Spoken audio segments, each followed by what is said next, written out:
Okay, I'm with my boy Alex here. So they were gonna be like debunking some of the Kenpachi scaling. So during like Soul Society arc, there really isn't that many bad skills for Kenpachi.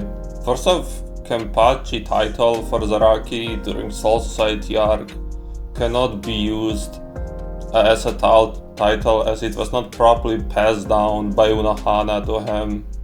To be even worse, Kenpachi loses to like pre-Bankai training Ichiga, which I don't think I have to explain why that puts him and down anywhere near like the top tiers of the arc.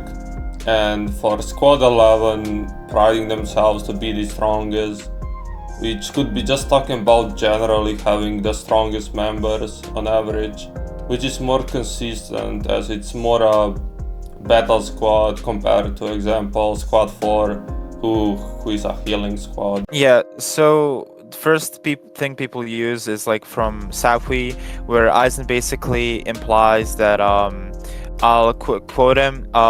Eisen comments that isolating Zaraki and Wekumundo was one of the positive effects of kidnapping Inoue. Now people use that to be like Kenpachi is like a threat, or he's like equal, whatever. Like he's in the same ballpark as Base Eisen. The problem with this is when he actually first got into Wekumundo, Kenpachi himself stated he was actually rusty, and then he's actually just like a rival to Noitora.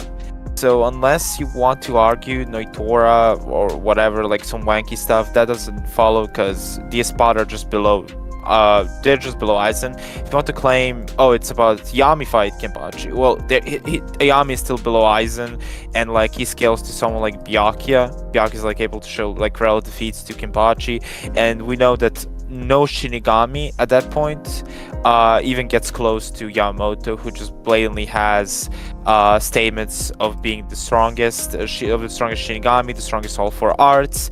Eisen states that like he's the ultimate, but he can be opposed with Wonderwise, and he has the strongest strongest Zanpakuto without any doubt, and he would lose in a one-on-one confrontation, which the data books agree, as they call Yamamoto the strongest Shinigami in the past 1,000 years, and that Eisen is no match for him. So no matter how you look at it, you can't get Kenpachi over Eisen, Yamamoto, or the top tiers of FKT arc. The best you can say is that like his potential puts him on that level, which is fine, but it doesn't put Kenpachi that fought Noitora or Yami or whatever over those two characters. Yeah, what people use for Thousand Blood War arc is first the infamous war potential, the 5 war potentials, right? Which is like Kenpachi gets like either physical, like combat strength, or like combat capability, physical strength, whatever the translation is. The problem is that like if you want to argue, okay, that means that like Kenpachi in the first invasion just has like one of the highest, if not the highest, combat capability. Just doesn't work because Yamamoto and Unohana. Yamamoto and Shikai just does way better against Roy than Kenpachi, who got boxed. Like Roy didn't pull out his sword, and like Shikayama is able to, in the anime, which is canon, the TWW anime is more canon than the manga, he's able to blitz Roy and save Kenpachi from him, just kills Roy. Like he's just stronger. He's also stated in 13 Blades to be the strongest Shinigami, the greatest Soul Reaper, basically. Like there's also like a TWW card which says like he's the pinnacle of Soul Reapers. And then Unohana, I don't think anyone needs any explanations. Unohana just boxes him up for 3 days without any difficulty, while also healing him at the same time until Kenpachi actually breaks all the mental shackles. So first invasion Kenpachi is just like he's not that strong. Like sure, he gets that title, but the war potential just doesn't mean anything. And like I said, we said the Kenpachi title is only at that time. Sure, he gets the Kenpachi title now, but Yamamoto is dead. Unohana has just died when she passed over to him. The only relevant one would be like Shinsui, maybe, if you want to argue. Because like the likes of Toshiro, Byakuya, Komamura, I don't think anyone debates Komamura versus Kenpachi in TWW, but those kind of characters train and they get stronger over the course of the invasion. And then Grammy. Grammy is like, okay, so the best you can get for Grammy is just that he's above Priya Shuel in Elite Guard, which is debatable Scanframe World, basically, the girls argued like the Quincy girls there like argued that like Strinder are still like unrivaled even before like even knowing about the Australian buff. So that's arguable because like they did see their like powers taken away, but anyway, that would just put him over the base Oshwallen lead guard, which doesn't get Kenpachi anywhere. Like that's not even Kenpachi's like best feats. And someone like Gerard, which Glenn will talk about, Gerard just like Kenpachi sees Gerard, he's like, oh, I have to take off the eye patch, I have to go Shikai immediately. That's like first form Gerard, while against Grammy he didn't even take off the eye patch and was coaching Grammy mid-fight. First, let's get this out of the way. All the statements referring to the strongest Shinigami are in reference to his title of Kenpachi, which would just make him the strongest Shinigami at the time when he got the title, which is at the time of the Unohana fight. Jugram blatantly just has statements of saying he's the strongest Stern Reader and second to only Yuha, and Uryu has a whole narrative scaling to Yuha throughout the Thousand Blood War. So yes, Jugram and Uryu should scale above Gerard.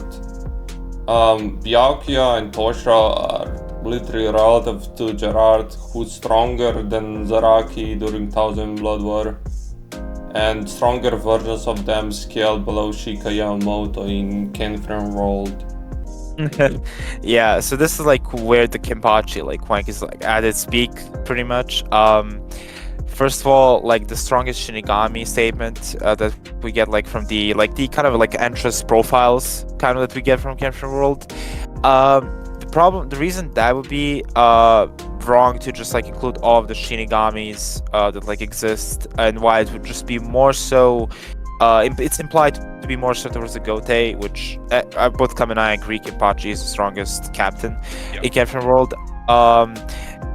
Ichigo is just blatantly called the strongest. Shinji says that like he can put Hikone and Tokinada, like he'll be able to like put them under Kyokusugetsu and like not Kyokusugetsu, sorry, his Bankai, and like we know Hikone is like able to, he's like relative equal to like base eye patchless Kenpachi. So like Shinji thinks he can put them under Bankai, but Yuha and Isen, yeah, if someone on Yuha or Isen's level walks up here, like I couldn't put them on the Bankai, which is like referencing to their spiritual pressure. And just in general, I think it puts the trio of Ichigo, Isen, and Yuha just like still above anyone in the verse by a pretty big margin. And then we have people like Tokinada. Tokinada is like, before the ORMs, he's like pretty much implied to be rival to Shika Byakuya and like base Yoriichi. This like shown through feats and statements. But Yama is like still said to have spiritual pressure beyond common sense. That like it far exceeds that of Tokinada. Tokinada actually just starts raging because he basically says, like, it's stated by the narrator that like if he had Yama's spiritual pressure, he would be able to one-shot Shinsui, Kensei, Yoriichi, everyone around Haribo, everyone around there if he had Yamamoto's spiritual pressure. Like that's how big of a difference it is. And the narrator says that like no matter what happens, he will never be anywhere near Yamamoto's level. This is just like Shikayama. And then he gets ORMs while fighting Ginjo. And Ginjo is someone who stated that while he can't beat Hikone, it stated it's pretty much implied he can like give Hikone a good fight. And but like even with this amps that like scale him to Bankai Ginjo, who scales to Hikone, as we like, this is like Tenpei, like as I said before, like he's not anywhere near Shikayama level, so this would like just put Yama over Hikone, which will like also debunk the strongest Shinigami statement of like including Ichibei, Aizen, Yuha, because like Ichibei is clearly over Yamamoto. So that's pretty much that's like pretty much it when it comes to like the Aura Tokinada stuff. As we're already on the topic, I guess we can just hop into like Kenpachi World stuff. And obviously Hikone is able to show relativity to Eye Patch Kenpachi, which would entail some sort of relativity. And we can finally tackle the main point everyone who scales Kenpachi World Kenpachi to top 5, which is the statement who can fight Hikone. But we run into like a major problem which trying to assert all these characters are relative, therefore Kenpachi is top 5 would be like fallacious.